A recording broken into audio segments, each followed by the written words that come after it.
people that bet on maximum security because that thing went all the way down to 4-1. So, it feels like it's something that happens a lot that doesn't get called. Is that true?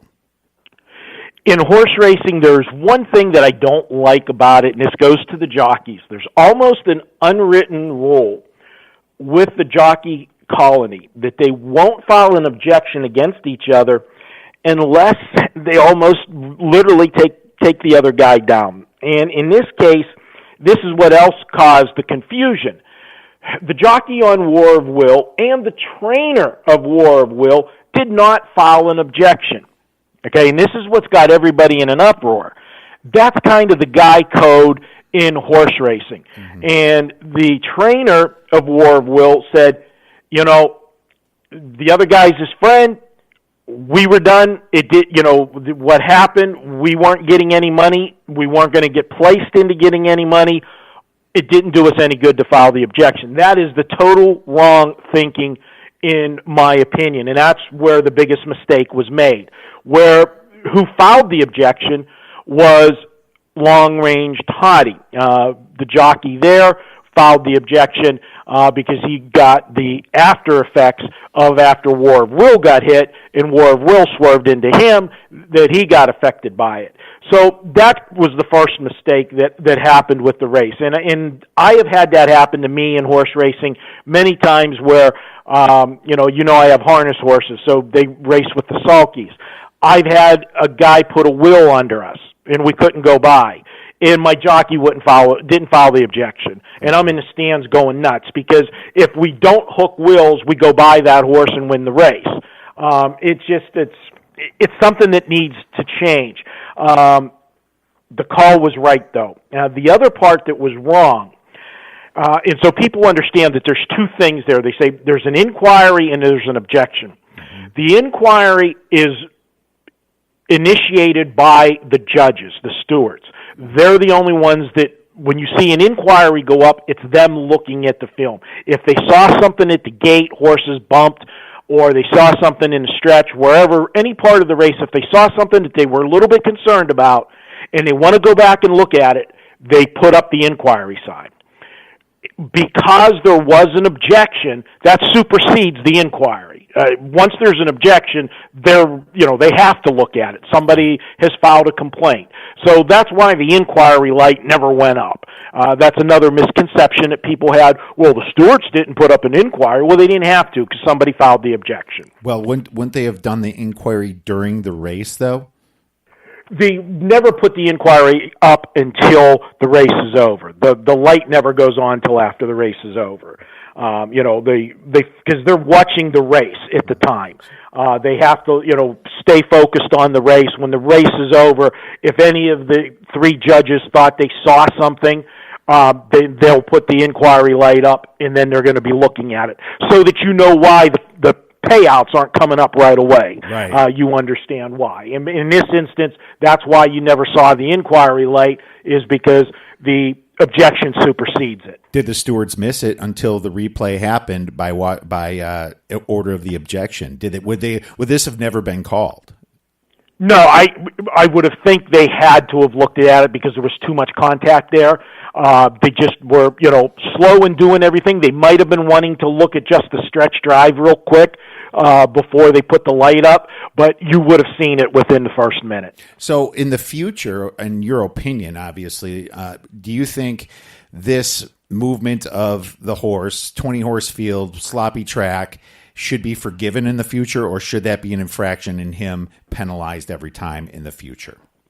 The rule's the rule, and you can't alter course. And the guy changed lanes and moved, he literally moved three positions over. Now, what the owners of Maximum Security are arguing is they're saying that War of Will initiated the contact first, trying to force through a hole that wasn't there. Looking at the head-on shot, Maximum Security clearly moved to the outside and took away a racing lane. Pushing through a hole, jockeys do that all the time. And like I said, unless you knock the other horse off, they generally never call that pushing through a hole. Right. And if maximum security was, let's just say, 3 feet up higher, would he be allowed to move a little bit in his lane if he's not touching anybody, or is that still an infraction? It's still an infraction if you're altering the course of the other horse. If the other horse, you don't have to necessarily touch the horse.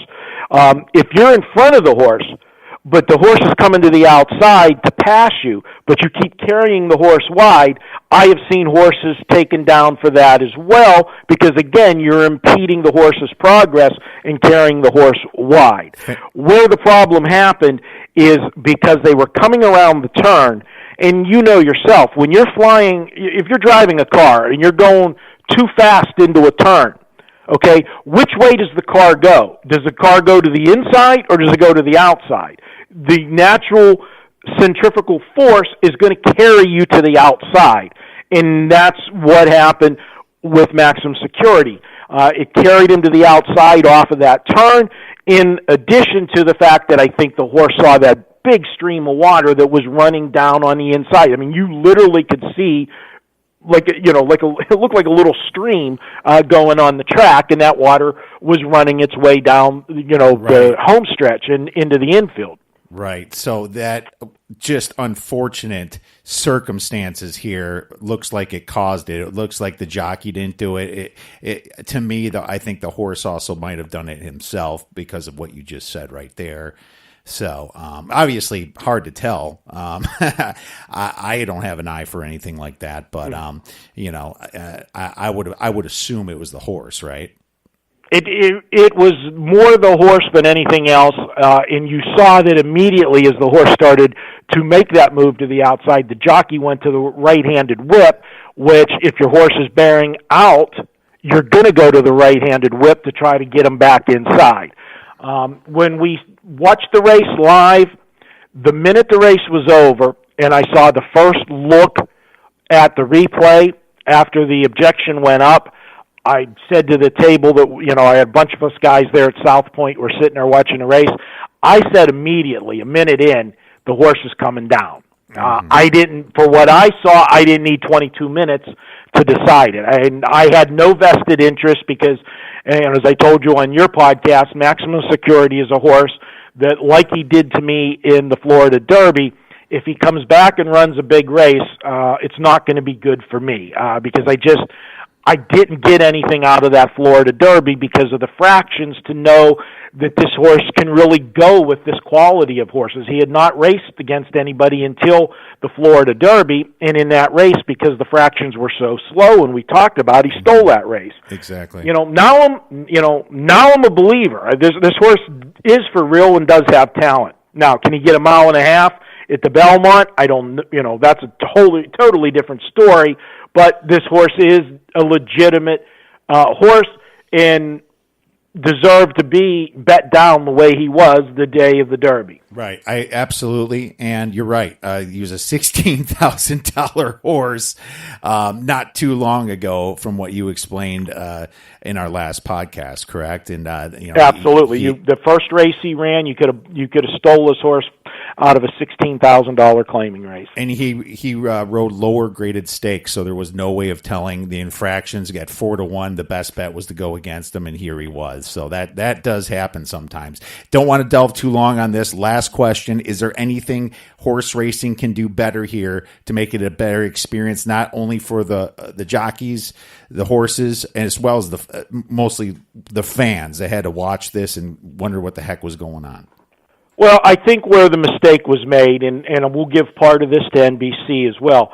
I know even my little local racetrack here at Pittsburgh, they have a TV show. They broadcast all of the races on the local cable channel so that you can, bet live and everything, and they have a show. When there's a race that there's an inquiry, an objection and stuff, after it's done, a lot of times they bring one of the stewards onto the telecast and give the explanation right then of what happened and show it on the replay. I don't understand why they didn't do that. And I don't understand why post-race press conference, the stewards didn't take any questions. They made a statement, and that was it. that was wrong. You need to make those people. It should have been on the on the telecast immediately to explain to the world what just happened. And, then afterwards in a press conference, you're supposed to take questions. You're supposed to, answer a question, well, why was this, and let people explain. That's what I think was handled wrong, and that's what I would have changed. That's the biggest mistake, because it left everybody out in the dark, and it's one of the things that, totally pissed off the owners of Maximum Security. They asked to meet with the stewards after the races were done. They just wanted to talk to them and understand the ruling, and they wouldn't do it, and it really ticked them off, and that's what got them for Gary West to go on his crusade that he's done now, which I think is just totally wrong for horse racing. We had a bad thing happen. Both owners, the winner's not going, Country House is not at the Preakness, and you don't have Maximum Security at the Preakness. How good would that have been to have those two racing in the Preakness after all of this controversy? How many people would tune in to watch the Preakness to see what, I hate to term it this way, but, this is the marketing side of me, the grudge match, right, the rematch, revenge. I mean, however you want to do it and play it and market it, people would have tuned in to watch that race. It's extremely disappointing, and I think it might hurt the ratings of the Preakness now for the novice horse better. Not necessarily me or you. I'm sure we're going to have a few cocktails and be, same as always, right? But a lot of other people might not because of this, which boggles my mind. Why is Country House not running this? I understand Maximum Security is doing it for bitter reasons, right? More or less. Why is Country House not running? Well, one, Country House, I really don't think is as good as a second-place finish. Two, the horse didn't come out of the race 100%. They said the horse had a cough a couple days after the race. That could be, I'm not really that good, or he really had a cough. I don't know which it was. Yeah. But we are talking about this is a big business. Obviously, taking a shot at going for the Triple Crown is huge as far as breeding goes. If you got a Triple Crown winner, you've got, the horse is worth a lot more. Does he race in the Preakness and get beat? Does that hurt him? Well, it doesn't help him, but he's still going to have on his resume he won the Derby, whether he was placed there or not. You've got to race sometime. I would have personally, me as the owner, if the horse was healthy, I would have run him back in the Preakness and let the horse, prove that he is or isn't. If he raced, bad there, then you skip the Belmont and you regroup with the horse, not to further, lessen him. But, what if he does come back and races huge and does somehow win the race? You got an opportunity for a Triple Crown. Then that changes everything as far as value goes, because then also it validates the Derby placing, to be the winner. So I'm going to say the horse probably is sick. I don't think the owners, I know the trainer, has the call on the horse and he's doing everything for the well-being of the horse. But I also know myself as an owner, I'm the one paying the bills, that I can be very influential of changing the decision of my trainer on if I really wanted to race the horse in a particular race, right, if the horse was healthy and so forth. I mean, the trainer could say, no, I don't want to do it, but then I could also say, well, okay, I'll have another trainer then. That happens too. So I think, Bill Mott is a great horseman. I believe that the horse isn't 100%, and he didn't want to put him in that position. Is what happened in the 145th running of the Kentucky Derby bad for him anyway? Like maybe his sperm is devalued because of this, and I don't know how anywhere else to put this. So okay, I've done a lot of podcasts in my day, and I've talked a lot of horses, and that is the first time anybody asked me if the value of sperm went down. We're going into uncharted water here. I did. That's what we do. It's an it'll put an asterisk on it, okay? It's like Roger Maris, okay? He's got the home run record, but there's an asterisk on it. He's a Kentucky Derby winner, but he's going to have the asterisk. There's only been one other Kentucky Derby